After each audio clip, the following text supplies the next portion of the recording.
Olá, você está ouvindo mais um episódio do podcast sobre neurociências do Programa de Extensão Sustenta a Vida da Universidade Federal Fluminense. Meu nome é Adriano Freitas, eu sou pós-graduado em neuroaprendizagem, que é a neurociência aplicada à educação, e especialista em neuropsicologia clínica.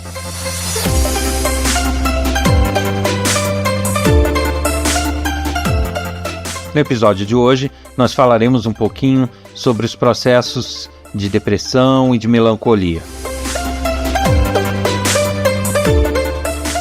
Hoje nós vamos bater um papinho sobre processos depressivos, processos melancólicos e como fazer para tentar fugir um pouco deles. Falar aqui que eu vou ensinar dicas para quem está em depressão sair dela, eu estaria até mentindo para vocês, porque uma pessoa que já está em depressão, ela não vai conseguir tomar a iniciativa sozinha para sair dessa depressão. É muito difícil que isso aconteça. Pode acontecer, mas é raro. Então, a gente vai falar um pouco do que provoca essa depressão, do que provoca esses processos melancólicos, que não são exatamente depressão, é uma melancolia, uma tristeza que assola as pessoas, e maneiras da gente fugir deles. Então não é exatamente para quem já está afundado numa depressão, mas para quem está a caminho dela, tentar dar uma guinada nisso daí. Lógico que todo outro auxílio, um auxílio profissional, é super importante, mas se a gente puder também nos ajudar, isso vai fazer toda a diferença. Então vamos começar entendendo um pouquinho o que causa isso. Nós temos 3 hormônios que gerenciam ali, que cuidam do nosso bom humor, da nossa felicidade, nossa motivação, dos nossos vínculos afetivos. Esses 3 hormônios juntos geram um estado de bem-estar, de motivação. Porém, quando há algo que faz com que eles baixem, quer seja conscientemente, quer seja alguma causa bioquímica, eles baixaram automaticamente a nossa felicidade, nossa motivação, nossa alegria de viver, ela também fica comprometida. Eu vou citar aqui quais são esses 3 hormônios que afetam muito a nossa vida. O primeiro deles é a serotonina, que ele é um hormônio que nos dá a felicidade, o bom humor, né, a alegria de fazer as coisas. E esse hormônio, quando ele está em baixa, obviamente, a gente não vai ser feliz. Por mais que a gente faça coisas que nos agradem, a gente não vai ser feliz com aquilo, né? A gente não vai ter o bom humor para falar com as pessoas, a gente vai estar sempre de mau humor, sempre infeliz com tudo, com a nossa vida, inclusive. O outro hormônio é a dopamina, que a dopamina é aquele que nos dá a motivação, a vontade para fazer alguma coisa, o prazer, o se sentir realizado em fazer algo. Então, quando esse hormônio está em baixa, a gente realmente tem quase nada de motivação, a gente fica completamente desmotivado, fica sem vontade para fazer as coisas, o prazer de ter feito alguma coisa não existe. Então, por mais que a gente faça uma coisa bem feita, a gente não tem prazer com isso, a gente não sente aquela realização, poxa, aquela sensação do dever cumprido, né? Então isso não acontece com as pessoas que estão com esse hormônio em baixa. E a ocitocina. A ocitocina é um hormônio que já nos ajuda nessa gestão dos vínculos afetivos, dos processos de fidelização da gente. Então a gente ter um vínculo com um parente, com um amigo, se sentir afagado, confortado, gostar desse vínculo afetivo, né? Isso é tarefa da ocitocina. Então, quando a gente tem esses 3 hormônios em baixa, um é felicidade e bom humor, o outro nos ajuda na motivação, no prazer e na recompensa por ter feito algo legal, e a ocitocina nos vínculos afetivos. Então, se eles estão em baixa, é o quadro de depressão, onde a gente não tem o vínculo afetivo com ninguém, a gente não quer ver as pessoas, a gente não quer ter a presença das pessoas conosco. A dopamina, a gente não passa a não ter motivação, as coisas que a gente faz, sabe, é como se a gente não tivesse um porquê de fazer aquilo ali, a gente não tem a menor recompensa, a menor satisfação de ter feito. E a serotonina, a gente não tem humor, a gente não tem felicidade por nada. Então a gente percebe que realmente a baixa desses hormônios é o quadro de depressão.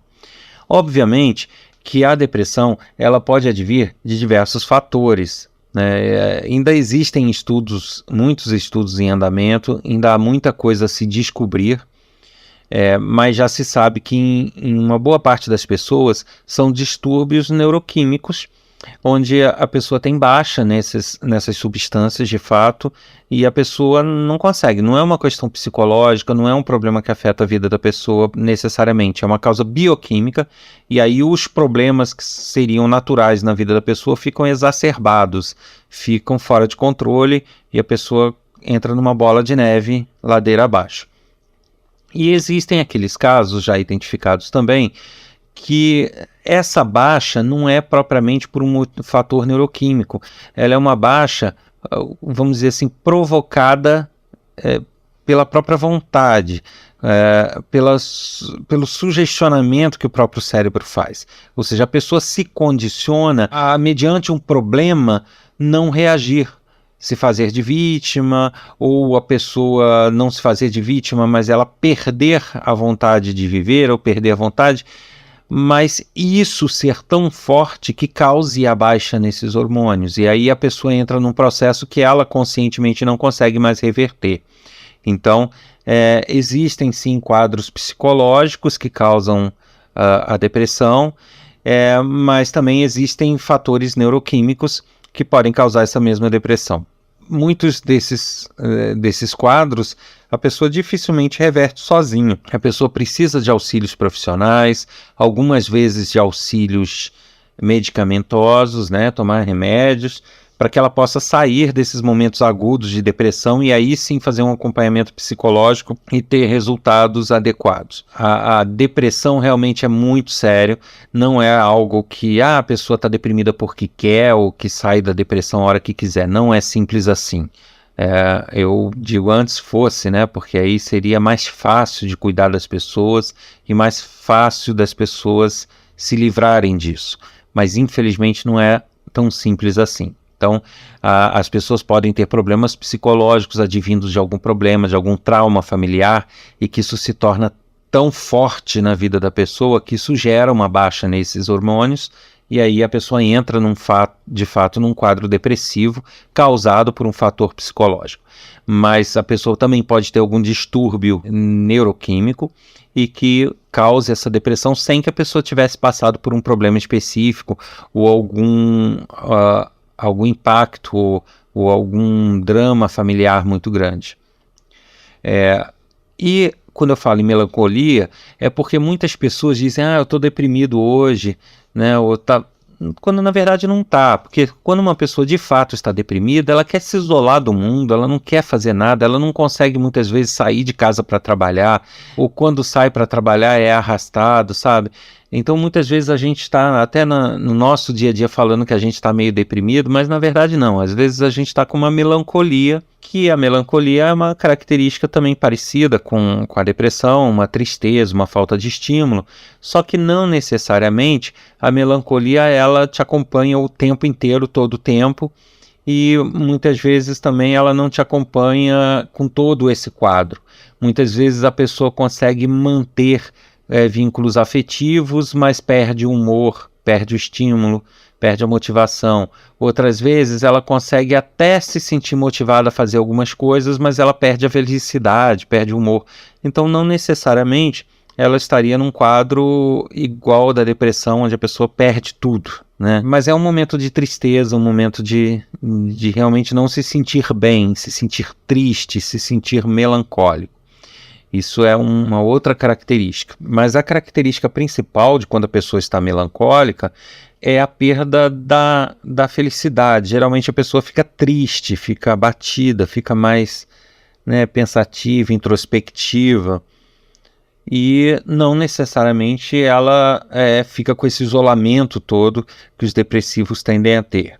Existem algumas práticas que a pessoa pode adotar no dia a dia para afastar um pouco esse fantasma da depressão, esse fantasma da melancolia, para que o nosso hábito diário nos faça a gerar mais desses hormônios, promover maior liberação dessas substâncias e com isso a gente conseguir nos manter mais equilibrados constantemente. São algumas ações mais ou menos simples, corriqueiras do nosso dia a dia, mas que é legal que a gente adote como hábito, porque apesar de simples, apesar de bacana, nem todo mundo possui esse hábito. É interessante a gente conhecer para que a gente possa adotá-los no nosso dia a dia. Para estimular a serotonina, tomar sol é bastante bom, né? Então você ter o seu banhozinho de sol faz muito bem para ter liberação de serotonina. As famosas massagens, né? Receber massagem no corpo, no couro cabeludo e até na face também estimulam a serotonina. Então, quando eu falo em massagens, pode ser alguém que a gente gosta nos fazendo uma massagem, ou algum profissional, mas também pode ser até aqueles massageadores. Hoje em dia tem tantos tipos, né? Tantas possibilidades. Existem aqueles massageadores que nos dão aquela sensação gostosa nas costas, no ombro e até no couro cabeludo, na cabeça. Então, ter um aparelhinho desse na falta de alguém que possa fazer essa massagem também ajuda muito. Então, isso estimula a produção de serotonina. Tá? Massagens, sol, atividades esportivas também, como correr, nadar, andar de bicicleta, geralmente atividades aeróbicas, tá? Não é ficar fazendo musculação, não é tanto quanto uma atividade aeróbica. Então, geralmente, dar uma corridinha, ou quem não gosta muito de correr, mas gosta de andar de bicicleta, é uma boa dica. E também você sabe aquela roda de conversa com amigos ou familiares, onde você se recorda de bons momentos da sua vida? Isso também é muito bom para estimular a serotonina, né? Então não é apenas a roda de conversa, mas a roda de conversa com esta característica de relembrar e recordar bons momentos da vida. Então isso também ajuda a estimular a serotonina. Com relação à dopamina, né? O que nos ajuda a estimular a dopamina? Tudo que a gente puder fazer para estimular o cérebro a entender que algo que a gente fez é muito bom. Então, mesmo que você não tenha esse hábito, você vai achar um pouco estranho no início, mas quando você faz alguma coisa que realmente você queria fazer ou que você acha certo ter feito, você internamente comemorar isso. Você, no seu íntimo, você vibrar, você comemorar, você fazer o teu cérebro enxergar que o que você fez é muito bom ou está correto. Então, isso ajuda a estimular a liberação de dopamina, sinalizar para o cérebro que aquilo foi bom. Então, isso é bastante interessante para esse estímulo da dopamina. E uma outra coisa que também ajuda é você fazer dividir o seu dia, as suas tarefas que você tem que fazer em pequenas outras tarefas. Então, às vezes você tem que fazer uma tarefa que vai te ocupar o dia inteiro. Ok, tipo limpar a casa. Você vai passar o dia limpando a casa, um exemplo. Se você conseguir dividir isso em subtarefas, tipo limpar o quarto, limpar o banheiro, limpar isso, limpar a cozinha, e no limpar a cozinha você ainda subdividir, lavar a louça, limpar o fogão, quebrar essas tarefas em pequenininhas tarefas, fazer uma listagem e ir ticando isso. Essa eu já fiz, essa eu já fiz, essa eu já fiz. Isso vai dar para o cérebro a sensação de que ele está dominando a situação, que ele consegue fazer tudo fácil, e isso vai liberar dopamina, isso vai ajudar ele a liberar dopamina. Então, você ao invés de ficar com uma super tarefa, você quebrar ela em pequenas tarefinhas e ir marcando como concluída, nossa, vai te ajudar bastante nessa liberação de dopamina. Se você adotar isso no seu dia a dia, em todas as tarefas que você tem a fazer, vai ser realmente um bom estímulo de dopamina. E a ocitocina, como a questão dela é o vínculo afetivo, são os processos de fidelização a pessoas, a grupos, né? As formas de produzir ocitocina, assim, no caso das mulheres, é engravidando, que nem todo mundo vai querer fazer todo dia, né? Mas outras coisas também, você demonstrar e receber afeto. Então, você pegar pessoas queridas do seu dia a dia e cumprimentar de forma afetuosa, dá um abraço prolongado em alguém que você goste. Quando eu falo abraço prolongado, é prolongado mesmo, é tipo aquele abraço de pelo menos uns 20 segundos. É andar de mãos dadas com algum familiar, com filho, ou com esposa, ou com marido, né? Dar e receber presentes. Você vê que muitas vezes você dá um presente, você às vezes fica mais satisfeito do que a pessoa que recebeu esse presente.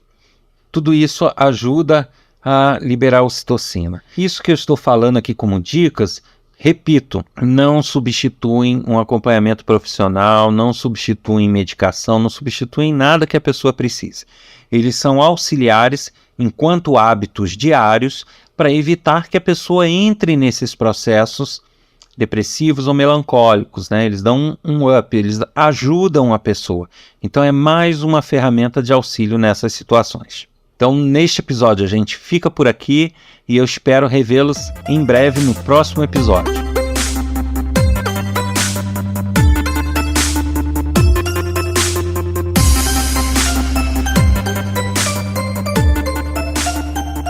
Se você tem gostado do nosso podcast sobre neurociências, compartilhe com seus amigos, divulgue para seus grupos, para a sua escola, para o seu grupo de trabalho, e façam com que nós tenhamos cada vez um grupo maior nessa comunidade de neurociências e com isso a gente possa dar continuidade sempre a esse projeto.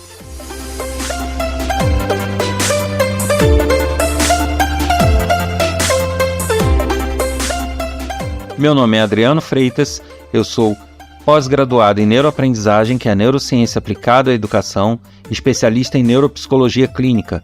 Você ouviu mais um episódio do podcast sobre neurociências da Universidade Federal Fluminense, programa de extensão Sustenta a Vida.